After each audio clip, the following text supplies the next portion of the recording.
और सुरुचि की नजर जैसे ध्रुव पर पड़ी कि ध्रुव अनायास अपने पिता की गोद में बैठने का प्रयत्न कर रहा है, चेष्टा कर रहा है। घमंड में भर गई सुरुचि, अपमानित स्वर से कहने लगी ध्रुव से, न वत्स न पति कृष्ण भवानाम रूढ़ महति। अरे छोकरे, तू राजा पुत्र होते हुए भी राजा का पुत्र कहलाने योग्य नहीं है, तू राजा की गोद में चढ़ने योग्य नहीं है। अनायास प्रयत्न कर रहा है तू गोद में चढ़ने का।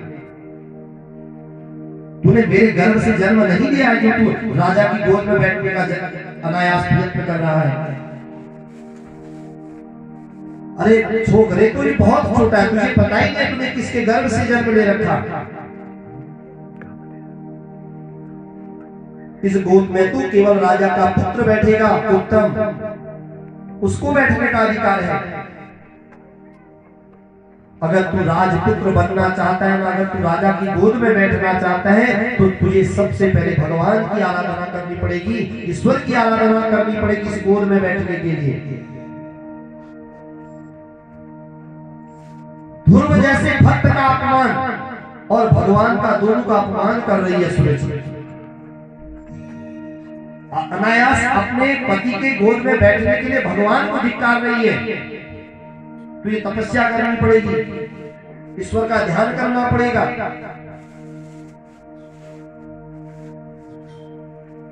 और कहने लगे ध्रुव, देख के छोकरे, अगर तू अपने पिता की गोद में बैठना ही चाहता है ना, तो इस जन्म की तो बात छोड़, अगले जन्म अगर तुझे मिल जाए मेरी कोख से, तो ऐसी प्रार्थना कर कि अगले जन्म में तू मेरी कोख से जन्म ले और अपने पिता की गोद में बैठे।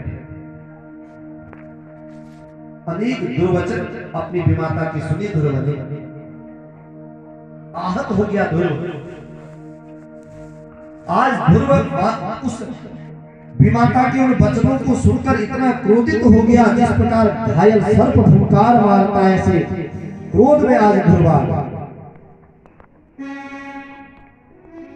वापस चले गया। बालक ध्रुव रोते हुए अपनी मां के पास गए, सुनीति के पास। माता सुनीति ने अपने पुत्र को गोद में उठाया, गले से लगाया और रोने का कारण पूछा, बेटा क्यों रो रहे हो इतने जोर जोर से, क्या हुआ? ध्रुव कुछ बोल नहीं पाए, कंठ इतना भर गया बालक ध्रुव का।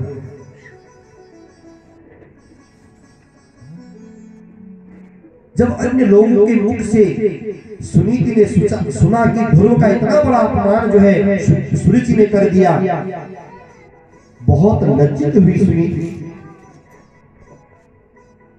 बहुत रुदन करने लगी सुनीति। आज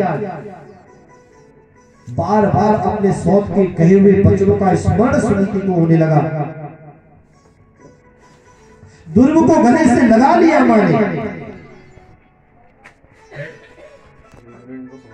कहने लगे बेटा देखो, आपकी जो विमाता है ना सुरुचि, उसके कथन सत्य है बेटा। अगर तुम्हें अपने पिता की गोद में बैठना है तो सबसे पहले भगवान का स्मरण तुम्हें करना पड़ेगा,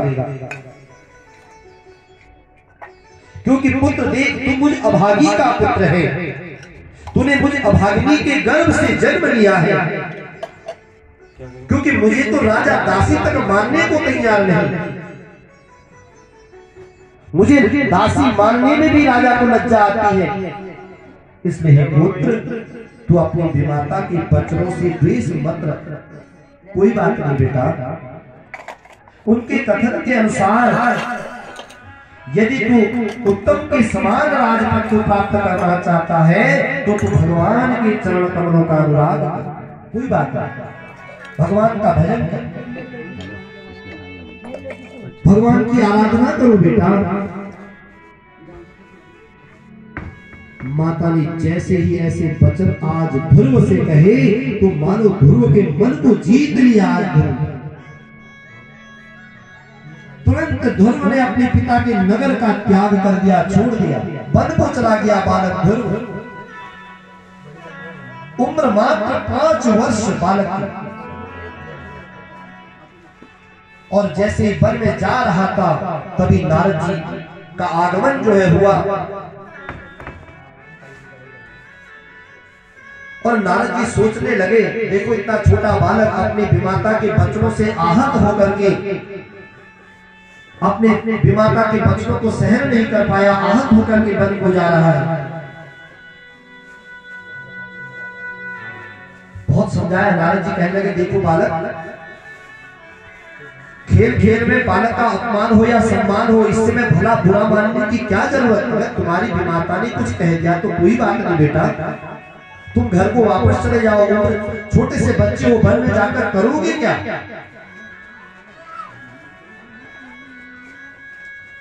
और तुम कहते हो कि मैं वन में जाकर भगवान को प्राप्त करूंगा। उम्र है मात्र 5 वर्ष, भला 5 वर्ष की उम्र में भगवान को इतनी आसानी से कैसे प्राप्त करोगी। भगवान को प्राप्त करना आसान नहीं है बेटा, तुम घर को वापस लौट जाओ। जिस प्रभु को प्राप्त करने के लिए तुम वन में जा रहे हो, उसको तो बड़े बड़े संत महात्मा प्राप्त नहीं कर पाए, भला तुम तो छोटे से बच्चे हो, तुम कैसे प्राप्त कर लोगे। इसलिए अपने इस निर्णय को त्याग दो, छोड़ दो ध्रुव। ध्रुव नारद जी से कहने लगा, संत, हे महात्मा, हे ब्राह्मण,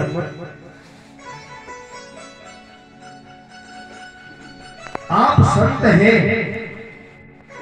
आपने जो मेरे मन में शांति स्थापना के लिए जो आप बातें बता रहे हैं ना, ये बहुत अच्छा है। आप वास्तव में बहुत अच्छा कह रहे हैं कि कोई बात नहीं, बच्चे, मैं बच्चा ही हूं, अगर मेरी विमाता ने कुछ कह भी दिया तो मुझे बुरा नहीं मानना चाहिए। लेकिन महात्मा, आज जो विमाता ने जो शब्द मेरे लिए बोले हैं ना, अब तो मेरा मन विदीर्ण हो गया, फट गया, अब मैं सहन नहीं कर सकता। इसलिए मैं उस श्रेष्ठ पद को प्राप्त करने की इच्छा से अब केवल और केवल वन में ही जाऊंगा, जिसे मेरे पिता प्राप्त नहीं कर पाए। इसलिए आप तो ब्रह्मा के पुत्र हैं, लोक कल्याण की बीड़ा को हाथ में लेकर विचरण किया करते हैं पृथ्वी पर। आप मेरा मार्ग प्रशस्त कीजिए, मुझे कुछ मार्ग बताइए जिससे मुझे प्रभु की प्राप्ति हो जाए।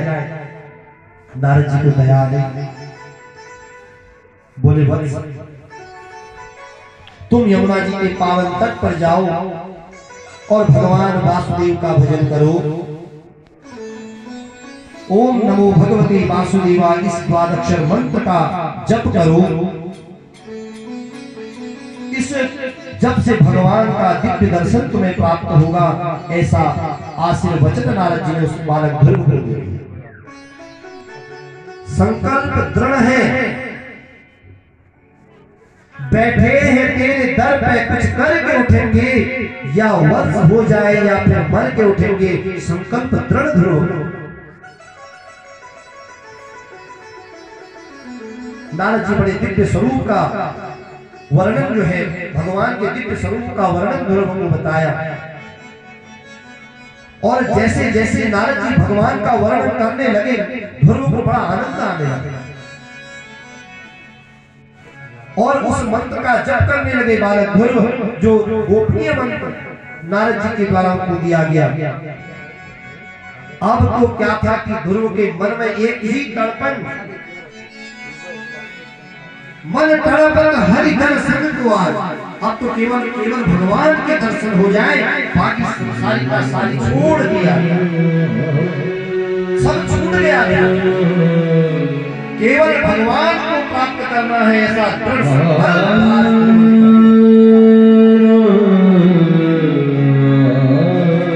उस स्वरूप का आनंद लेने लगे बालक ध्रुव। बैठ गए जब में मन तर्पण हरि दर्शन को आज, मन तर्पण हरि दर्शन को आज, मन तर्पण हरि दर्शन को आज, मन तर्पण हरि दर्शन को आज।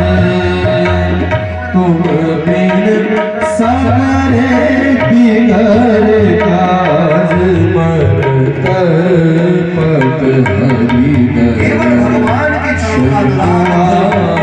मन तर्पण हरि दर्शन को आज।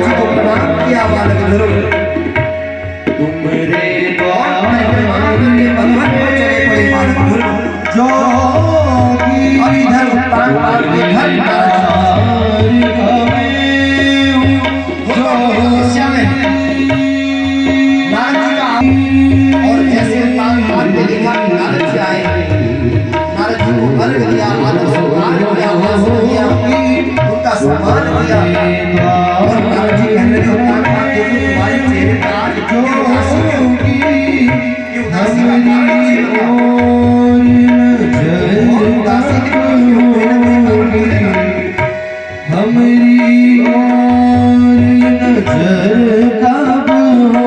राजा कहने लगे महाराज मुझसे अपनी सुनी बहुत बड़ा अपराध हो गया। मैं हमेशा अपनी स्त्री के अधीन रहा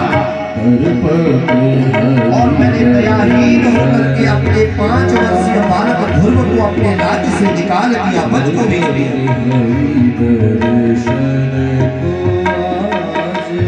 अब मुझे बहुत चिंता हो रही है, मेरा छोटा सा 5 वर्षीय बालक पर मैं कहीं हिंसक जीव उसे न मारे।